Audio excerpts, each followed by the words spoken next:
Hoy vamos a visitar algunas de las numerosas codollas que tenemos en el término de Alfafara. Las codollas eran pequeñas construcciones excavadas en la roca viva y servían para varias cosas. En un principio eran para cebar a los animales que luego cazarían. También servían como bebederos, ya que están situadas en zonas altas donde había poca agua y así los ganados tenían unas reservas de agua para ir bebiendo.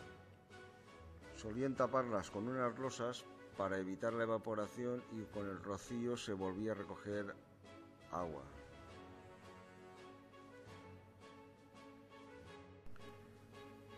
Algunas codollas incluso tenían pequeñas acequias para canalizar el agua, como se puede observar en algunas de las fotos.